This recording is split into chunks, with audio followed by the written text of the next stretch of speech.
So students, we are going to take some more examples, but before that we'll revise some concepts. The first one is about the average velocity, right? So what is average velocity, right? So average velocity is the total displacement by total time, right? Okay, which we can write as delta x by delta t or delta s by delta t. Okay, so the average velocity is the total displacement by total time taken. What about the average acceleration? What is average acceleration? Average acceleration is the change in velocity upon the time taken. So v final minus v initial divided by t final minus t initial. So that is total change in velocity. So total change in velocity by total change in time or total time taken. Alright. So we already know these concepts, the average velocity and the average acceleration. Alright. Okay. So we're going to take some examples based on this, and we'll also discuss the area under the graph. Now let us discuss the area under VT graph. Alright. So area under velocity time graph.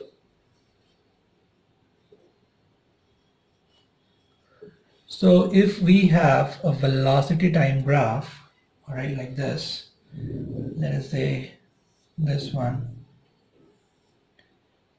this is velocity and this is time. So if we take a small time interval, if we just consider a small time interval, let us say, this is a time instant t and this is a small interval, this is, let us say, dt, a very very small interval, ठीक है, dt, and ऐसा मान लेते कि इस time t पे जो velocity है वो वेलोसिटी v है, ठीक है, तो ये एरिया कितना होगा, right, what will be this area? So this area will be length into breadth. Now this is the length, so the length will be equal to v, that is the velocity at this point of time, right? Velocity is a function of time, and this would be the breadth, that is dt, so it would be v dt, right? So the area under VT graph is basically v dt, it is v dt. Now we know that, what do you know? We know that velocity is equal to ds by dt, right? What is velocity? Velocity is the rate of change of displacement, that is ds by dt, ठीक है, okay. तो यहाँ से अगर हमने dt को इधर multiply कर दिया तो ds क्या हो जाएगा? ds हो जाएगा v dt, ठीक है, ds क्या हो जाएगा? v dt, alright.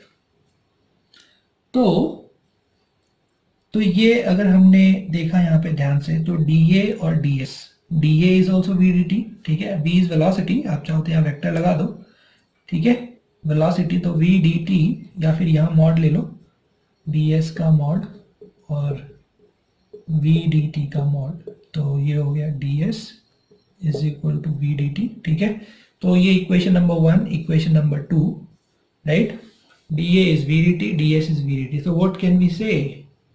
So we can say that ds is equal to dA is equal to ds is equal to dA is equal to v dt, right? That is displacement is equal to area under the VT graph.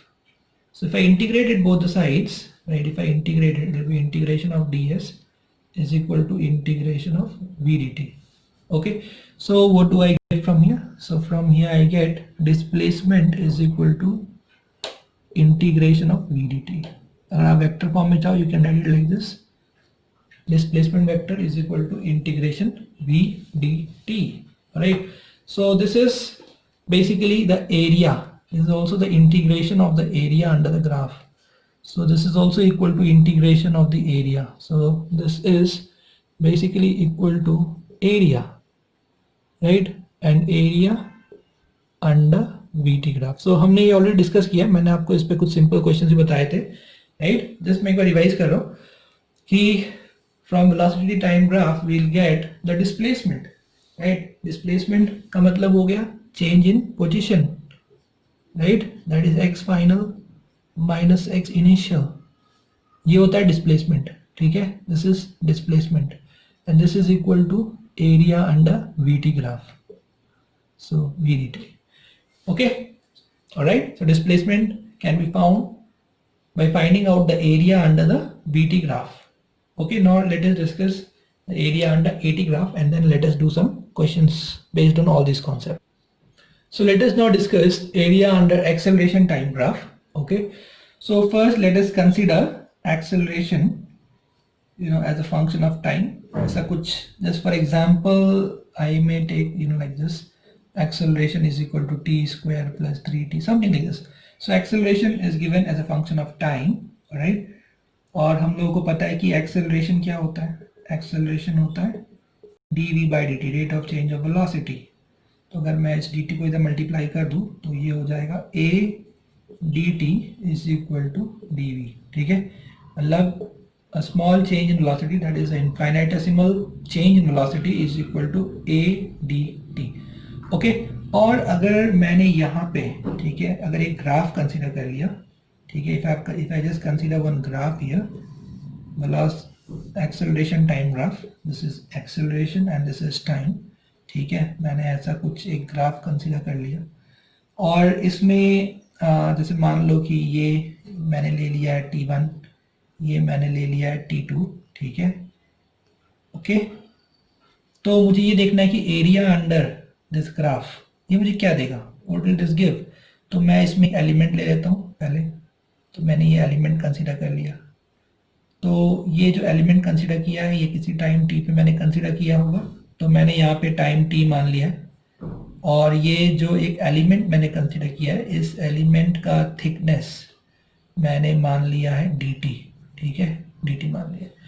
और ये जो t time है, t time पे जो acceleration है वो acceleration मैंने a मान लिया है, ठीक है? जो भी पर्टिकुलर होगा उस वक्त एक्सेलरेशन यानी फंक्शन ऑफ टाइम ये मैंने कंसीडर कर लिया है, ठीक है? तो ये जो एलिमेंट है, इस एलिमेंट का एरिया कितना होगा, तो इसको तो आप इक्वेशन नंबर 1 कह सकते हो. और जो यहाँ पे एरिया होगा, एरिया क्या होगा, लेंथ इनटू ब्रेड्थ, ठीक है? लेंथ क्या होगा, लेंथ होगा ये यानी a, ठीक है? यानी f ऑफ t, तो a, और ब्रेड्थ होगा dt, तो dA इज इक्वल टू क्या आ गया, dA is equal to a dt, ठीक है? ये आ गया एरिया. अगर आप इसको इंटीग्रेट कर लो तो ये आपको क्या देगा, एरिया देगा. ऑलराइट, ठीक है? तो इक्वेशन नंबर 1 से आप देख सकते हो यहाँ पे, तो अगर आप कंपेयर करो तो ये भी a dt है, ये भी a dt है, राइट? अगर मैं इंटीग्रेशन हटा दूँ यहाँ से तो आप देख सकते हो ये बेसिकली क्या है, dA is equal to a dt, dv is equal to a dt. तो ये हो गया इक्वेशन नंबर. तो मैं 1 और 2 से क्या कह सकता हूँ, मैं कह सकता हूँ कि जो चेंज इन वेलोसिटी है is equal to area is equal to क्या होगा, a dt, ठीक है? Alright, area under AT graph, this is the area under AT graph will give us change in velocity. The area under the AT graph will give us the change in velocity. तो हमारे पास क्या है, हमारे पास अगर मैं इसको integrate कर लूँ तो ये dv का इंटीग्रेशन, ये dA का इंटीग्रेशन, और ये क्या है, ये है इंटीग्रेशन ऑफ a dt यानी area under AT graph. Alright, तो dv, राइट, dv का इंटीग्रेशन कहाँ से कहाँ तक, v इनिशियल से v फाइनल, एरिया का इंटीग्रेशन 0 से a, और ये t इनिशियल से t फाइनल. तो यहाँ से मिल जाएगा v final minus v initial, ठीक है? Velocity, alright, v final minus v initial is equal to area under the graph is equal to integration of dt.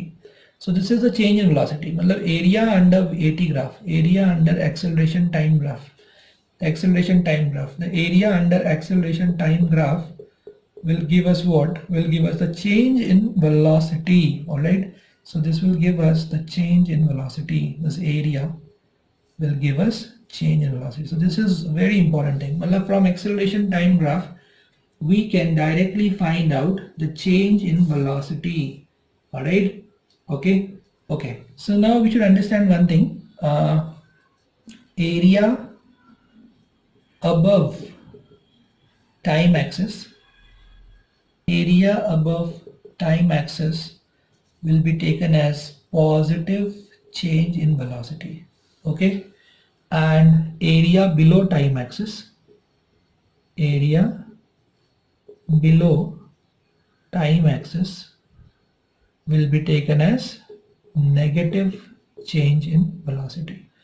So for total change, we'll add all the areas. For total change, for finding out the total change, we'll add all the areas. All right. ठीक है.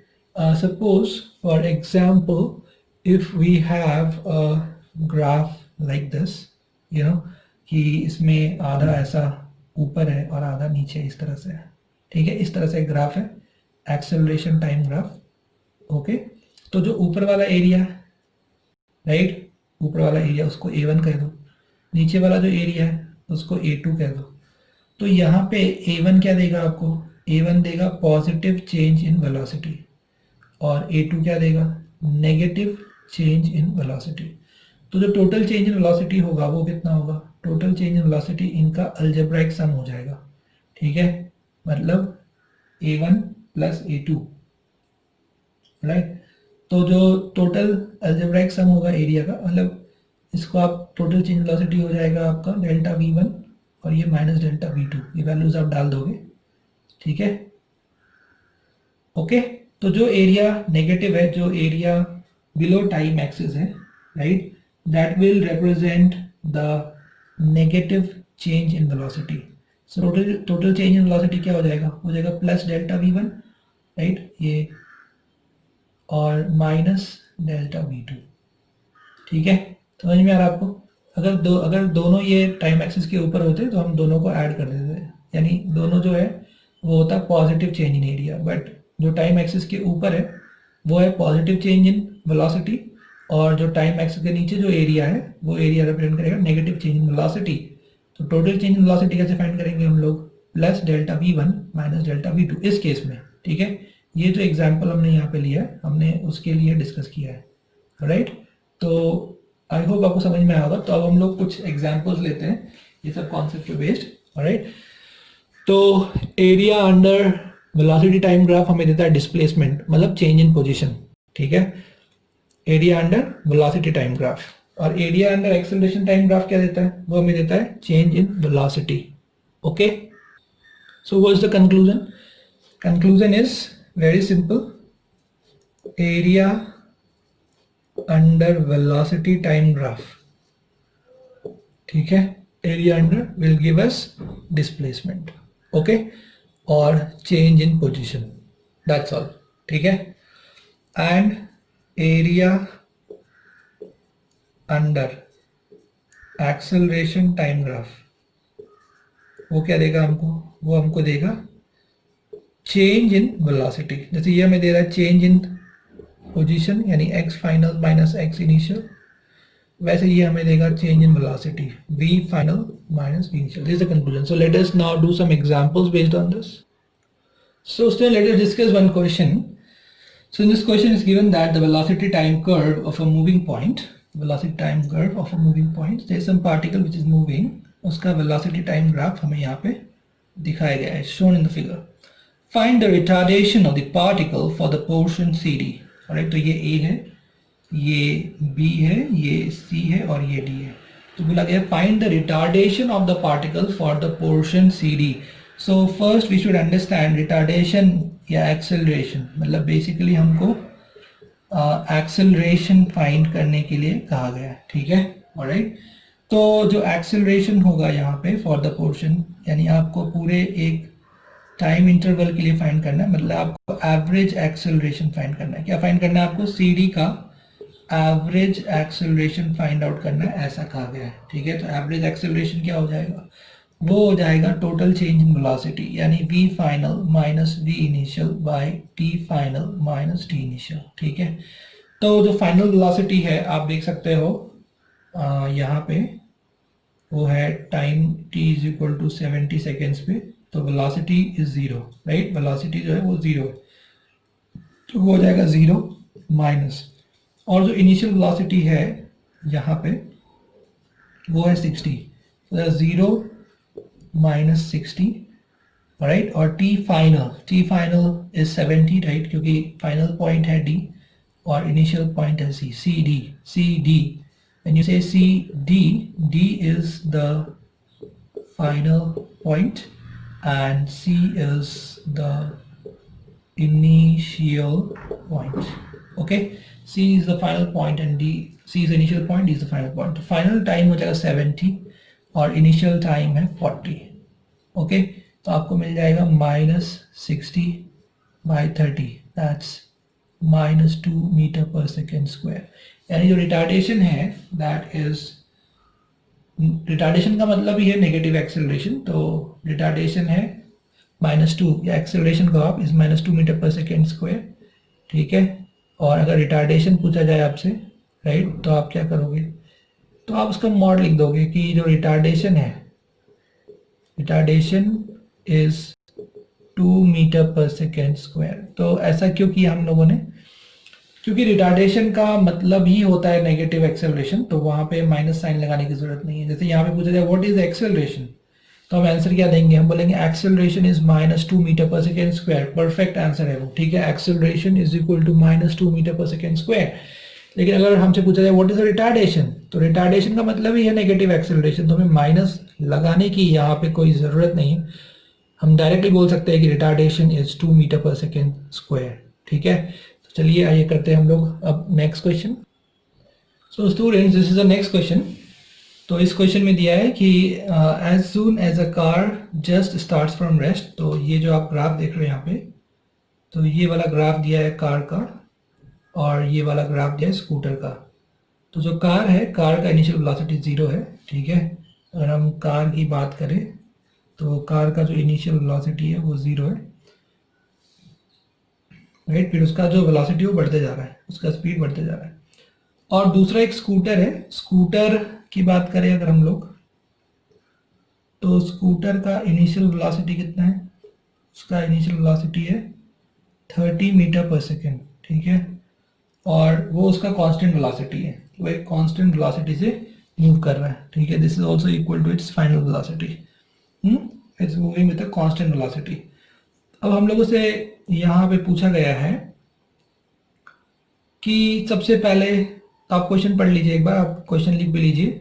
As soon as a car just starts from rest in a certain direction, a scooter moving with uniform speed overtakes the car. ठीक है, देखते हैं हम लोग कौन किसको ओवरटेक करता है। तो कहीं ना कहीं वो एक दूसरे को ओवरटेक करेंगे, तो that will have to find out. तो पहला है कि calculate the difference between the distances travelled by the car and scooter in 15 seconds. तो पहले हम लोग ये काम करते हैं, पहले इसका फर्स्ट पार्ट हम लोग फाइंड करते हैं, ए पार्ट, डिस्टेंस ट्रेवल निकालता है।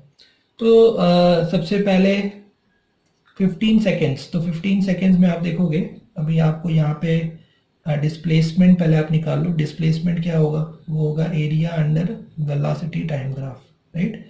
Area under velocity time graph. तो स्कूटर के लिए आप देखोगे, स्कूटर के लिए, तो स्कूटर के लिए एरिया हो जाएगा इस रेक्टेंगल का एरिया, ठीक है ना, 15 सेकेंड्स में, राइट? ये जो रेक्टेंगल बना है ओ ई और राइट, ये वाला रेक्टेंगल, ये जो आपको दिख रहा है, तो इसका एरिया निकालते हैं। तो ये जो एरिया होगा, तो ये एरिया आ जाएगा आपका लेंथ इंटू ब्रेड्थ। ठीक है, तो डिस्प्लेसमेंट आ जाएगा, तो लेंथ कितना है? लेंथ ले लो 15, ब्रेड्थ ले लो 30, 15 इंटू 30, ठीक है, यानी ये हो गया 450 मीटर। अच्छा, तो डिस्टेंस ट्रैवल कितना हो जाएगा? डिस्टेंस ट्रैवल इस केस में जो डिस्प्लेसमेंट है वो सिर्फ पॉजिटिव है, यानी वो वन डायमेंशन मोशन के अलोंग, एक स्ट्रेट लाइन के अलोंग वो एक ही डायरेक्शन में जा रहा है, तो जो डिस्टेंस होगा वो डिस्प्लेसमेंट के मॉड के बराबर हो जाएगा। ये सिर्फ कब होगा, जब पार्टिकल एक ही डायरेक्शन में मूव कर रहा है, यानी यूनिफॉर्म वेलोसिटी के साथ मूव कर रहा है। तो वही एक केस ऐसा होता है जिसमें distance is equal to displacement. ठीक है, मतलब वो एक ही स्ट्रेट लाइन के अलोंग मूव कर रहा है और एक ही डायरेक्शन में अगर मूव कर रहा है तो उसका जो भी डिस्प्लेसमेंट होगा वो डिस्प्लेसमेंट डिस्टेंस के बराबर होगा। ठीक है, तो यानी स्कूटर के लिए जो डिस्टेंस आ गया वो आ गया 450 मीटर। ठीक है, अब बात करते हैं हम लोग कार के बारे में। तो कार के लिए जो एरिया होगा वो इस ट्रायंगल का एरिया होगा। तो मैं इसको थोड़ा ऐसा शेड कर देता हूँ। ठीक है, इस टाइप से ये जो ट्रायंगल है, राइट, ये जो ट्रायंगल है, तो इस ट्रायंगल का जो एरिया होगा वो होगा एरिया अंडर वीटी ग्राफ। किसके लिए, कार के लिए। तो उसके लिए भी जो डिस्प्लेसमेंट होगा वो होगा area under velocity time graph. तो वो जो एरिया आएगा वो एरिया आ जाएगा half into base into height. Half into base हो गया 15 और हाइट हो गया 45, तो 15 इंटू 45, इसको आप सॉल्व करोगे तो ये आ जाएगा 337.5 मीटर। ठीक है, तो यहाँ से हमने निकाल लिया। और ये भी जो डिस्प्लेसमेंट का जो मॉड है वो आपको क्या देगा, वो आपको डिस्टेंस देगा। मतलब this is the distance travelled bye the car in the first 15 seconds. Okay, ठीक है, तो ये हम लोगों ने फाइंड आउट कर लिया, यानी इसका फर्स्ट पार्ट हम लोगों ने सॉल्व कर लिया कि कार और स्कूटर जो है फर्स्ट 15 सेकेंड में कितना डिस्टेंस ट्रैवल करते हैं। ठीक है, तो हमसे पूछा गया कि डिफरेंस कितना है, तो डिफरेंस के लिए आप सब्ट्रैक्ट कर लो। तो डिफरेंस कितना आ जाएगा, तो डिफरेंस आ जाएगा